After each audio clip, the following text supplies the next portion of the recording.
Good morning, everybody. Welcome to the Game Plan. Of course, my name is Gareth Soloway, Chief Market Strategist here at VerifiedInvesting.com. Now, yesterday, the markets opened sharply lower on the back of the Moody's downgrade. We saw buy the dippers come in full force and buy the market up, essentially closing it flat. Now, a lot of people looking and saying, well, the Moody's downgraded the U.S. debt rating. Why did the markets bounce back? Very simple. You have two other rating agencies. Both of those rating agencies had already lowered in the past year the U.S. debt rating down to the level that Moody's brought it down to themselves. And so essentially you have Moody's up here, where you had Moody's up here, you had the other rating agencies here. Moody's lowered it into that same alignment. So it wasn't like they were lowering it past where everyone else was. They were just bringing it in alignment with the other rating agencies. So again, this news hitting on Friday night, creating kind of a fear factor over the weekend. The futures opening down on Sunday night, but then when the markets opened, the buyers came in full force. And let's be fair, buy the dip has worked. We have another V bottom on the market, although I am somewhat suspect. It almost seems too easy, and the markets historically have always taught me the hard lessons of never assuming anything is going to always repeat every single time. All right. Let's flip over to the charts and take a look at where we stand. The markets on this Tuesday morning are trading sideways to lower. So again, we are net lower. And if we look at yesterday, right? So where did we close yesterday? If we take a look, we closed right up here. Right here, right? So right in this vicinity, actually, right up in this level here.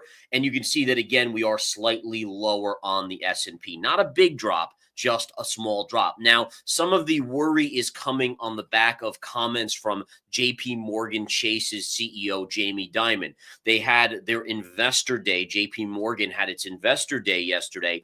And Jamie Dimon did bring up that he felt that there was a lot of complacency in the market, that we're not seeing the full weight of the tariff implications factored into the charts or into prices on stocks, especially with this massive 20+% rally off of the April 7th lows. And so I think the markets, again, after that robust rally yesterday, they're kind of just taking a pause here. You are seeing a little bit of profit taking. But I guess my question would be, when the markets open up today, do we see the same buy the dip come right in? And does the market shoot straight higher again?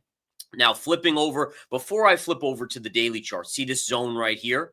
So this zone is a level I have marked off on my daily chart with you guys, and it marks resistance, right? So you can see how we are just inside of that range. But in all fairness, as of now, the markets are holding up relatively strong, right? We're not seeing a sharp rejection of this level at this point in time. But again, on the intraday chart, flipping back to the 10-minute chart, you can see that same zone here. Obviously, it looks smaller on the daily chart because we're zooming way out on that daily time frame, and that's where we currently sit. Now, if we get through here, there's going to be a little more resistance right around this 6,000 level here, or just above 6,000 on the S&P futures. But ultimately, we get through that, and you do have the potential to test the all-time highs once again. And there's your V bottom recovery. Incredible recovery on the markets. Now, the culprit, so yesterday we obviously know why the markets were bought up. The Moody's downgrade was nothing too shocking.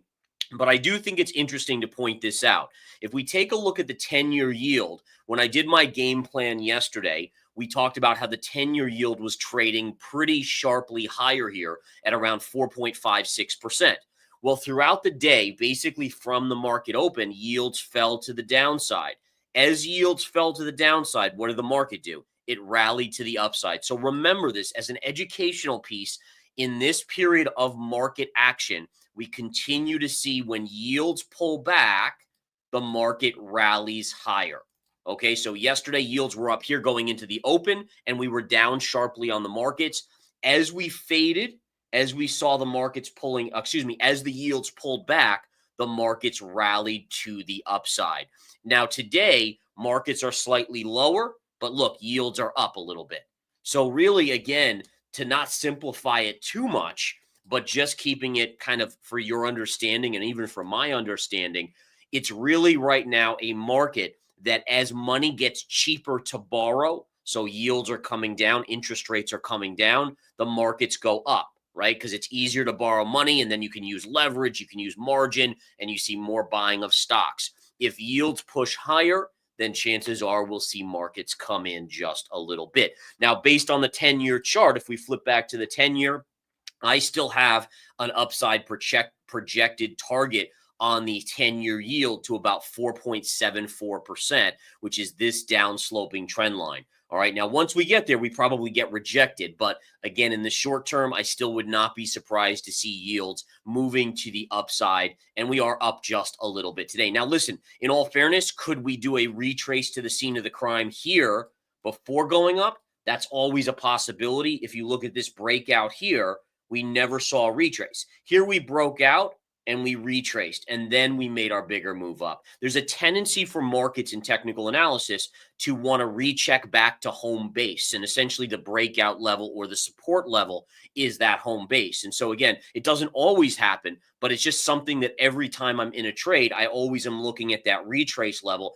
as a potential before that bigger move comes into the markets. All right, US dollar today is flat. We remain below a major level. So this was support. We've now broken it and it got rejected. Now resistance right there and coming back in a little bit. But today, as of today, no major movement. Now QBTS here, guys, this is a quantum computing stock. They announced today that they have a new mega computer, quantum computer, whatever you want to call it. They are now launching that. So that stock is up significantly, about 20%. What's interesting about this, folks, is that this is the daily chart I've just flipped to. The stock was already rallying up sharply into that. And so to me, what this tells me is that some investors, not me, obviously, or I would have bought it, but some investors probably got inside information that this news was going to be released over the last few days, and were buying it up into this news. Now, where would there be potentially resistance? It's hard to pinpoint because on these type of charts, they're very parabolic, which means they can get caught up in Reddit and such. But for me, one thing that I was doing is I was just taking a look here, low pivot, low pivot, low pivot, low pivot, low pivot to the high, and the parallel on that is right up here around $14.50 to $15. Now, we are above that right now, but I'll be interested to see where we close today on QBTS. And again, with QBTS running, you're seeing Rigetti, RGTI. These are all the computing stocks. If I can punch in the number, there we go. So Rigetti's up a little bit. QUBT is another one. Quantum computing, that's having a nice little initial pop on the back of all of these stocks catching a bid today. All right. Home Depot. Home Depot reported earnings. They missed on the bottom line. They beat on the top line. When you hear someone say the bottom line, guys, the bottom line is like out the door, what were their earnings? So bottom line is earnings per share. Top line is revenue. So remember when you're doing accounting, you have your revenue and then you have your expenses and and then the bottom below the line where it's all summed up, that is your bottom line. And again, it's something that actually, believe it or not, for many, many years early in my career, I didn't really understand when someone said, oh, the top line or the bottom line, what it meant. And that's why I'm kind of telling you guys, because I'm assuming there might be a few out there that didn't understand that like me early on. I was not an accounting major, so I didn't fully understand what it means. But again, top line is revenue.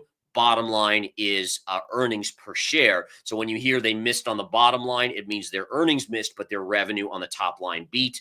And there you go. That's what we have there. Now, the stock is rallying higher. Why is it rallying when they missed on the bottom line? And my simple answer is their guidance was pretty strong. And I think a lot of investors were holding their breath when we hear about all the tariffs, right? So think about what Walmart just said. Walmart said, we're going to have to raise prices because of tariffs. Then the president comes in and says, you better not do that. I'm going to be really mad if you do that. But ultimately, again, they're running a business. They got to figure it out for themselves. And if they raise prices, then other people have choices to go to other stores. That's the whole idea of kind of the regular capitalist society, right? The choice. But in any case, Home Depot popping on earnings a little bit here. It's only up, please understand, again, from yesterday's close, we're only up about 1.25%. It's not a big move. So on a trading basis, as again, I am a trader, 390 maybe, probably not because it's not a big enough move. That would be first resistance. And then support, if this really dumped out, 371, the low here would be maybe 371.50. right in that vicinity could be a level.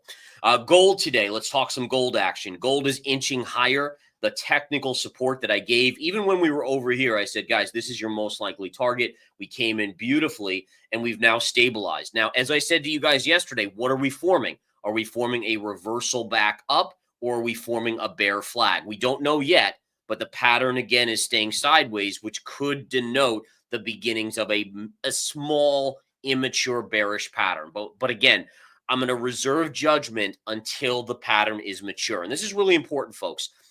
Human nature is to jump to conclusions, right? We all do it. We all jump to conclusions, whether we want to admit it or not.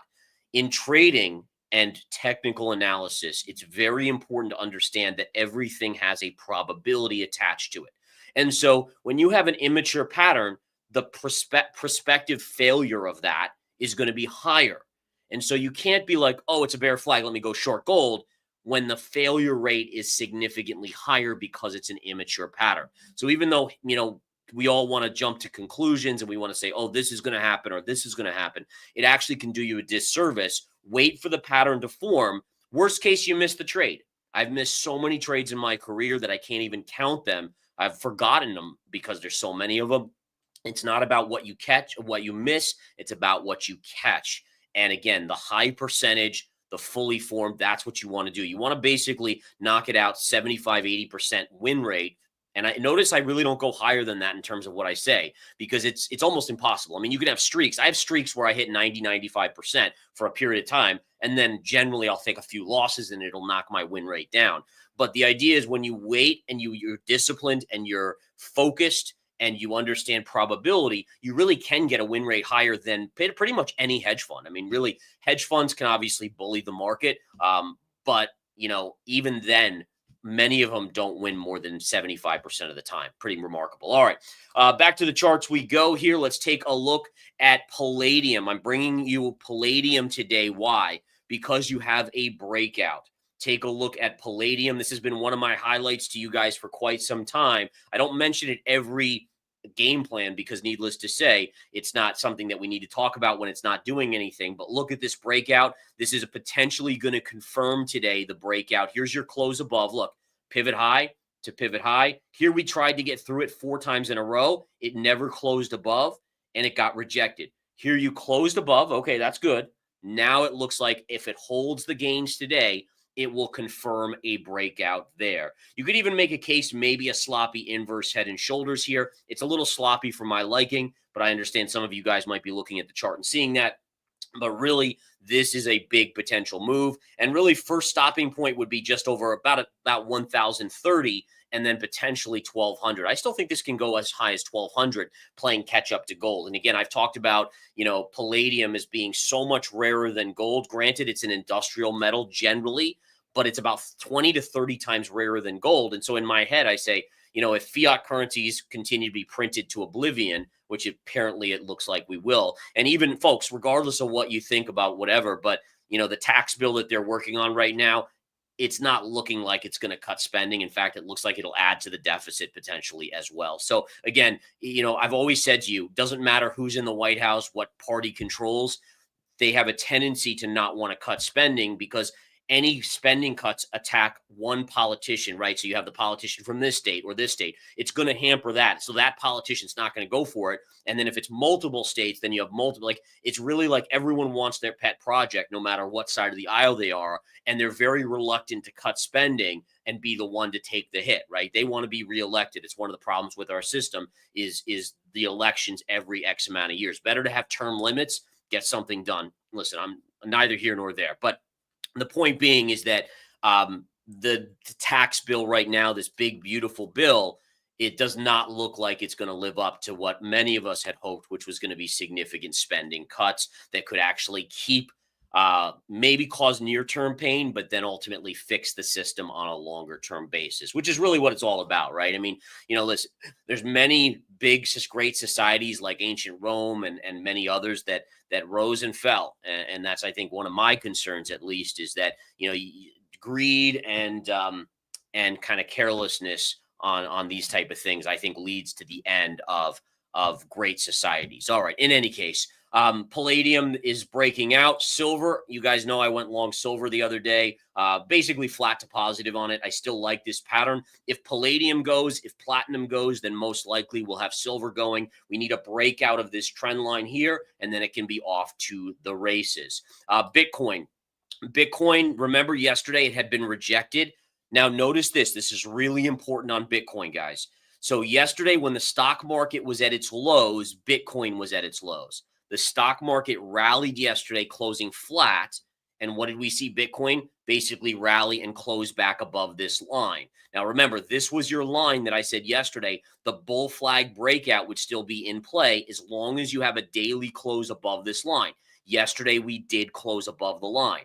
Now, today we're trading back below, so we need to be on alert again for any close back in. But I'm pointing this out. The price action yesterday where Bitcoin rallied with the markets, to me, even though we've seen, flashes of Bitcoin being a safe haven asset, mainly when other countries, when we first had Liberation Day and other countries were pretty pissed off and they were like, hey, we're not going to buy US debt. And then we saw interest rates rising. And then Bitcoin actually did very well initially on that because it seemed like other countries might have even been buying Bitcoin as an alternative to the US dollar as the dollar was dropping during that period as well. So that's something that gets my attention is you have these like flashes of a safe haven asset. And then yesterday it was very clear that it was risk on. It was a risk on asset. Bitcoin was floating up. So again, if you ask me where Bitcoin is in 20, 30 years, I think it's a safe haven asset. In the shorter term, it's still mostly a risk asset, clearly seen unless we have these fear panics over treasuries and over the US dollar. But again, on the chart, on pure technical analysis basis, do we close above or below 105,000 approximately? Let's watch and see today. Above, bull flag still favors a move up to 109, maybe 110, maybe even higher. Any sort of close below, I would think that we have a chance of going and testing 100,000 again right down here on the charts.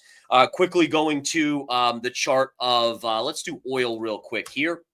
Oil not doing much. The first thing that jumps out to me again is the bigger pattern here. The bigger pattern on a macro basis is still downside break of support and now choppy sideways inside bar action. So that's the macro pattern would be bearish. Shorter term, it's more just chop. Like there's more of a neutral here. It's very clear, like it's just up, down, and so on and so forth. So no near-term bias. I would still potentially look to short if we saw a push up into this level, since it's such a significant long-term resistance zone on oil.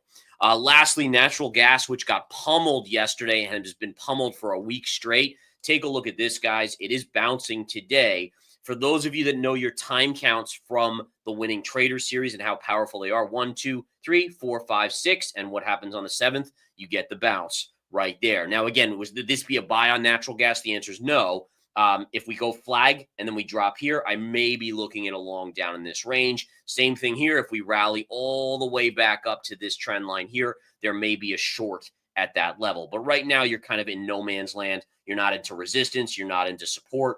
I'm just going to leave it be. All right. So the things I'm watching for today, obviously any Truth Social posts or tweets or whatever it may be, those will obviously be first and foremost. But really, I'm looking at the 10-year yield. Does it stay strong? Does it push up? Does it fade? I want to see the buy the dippers at the open. Do we see this insatiability of buy the dippers coming in again right at the open and pushing the markets into the green? Ultimately, those are the things that I'll be watching today. All right, you guys have a great one as always. Thanks for joining me, folks. I will keep you posted. You guys take care. Thank you again.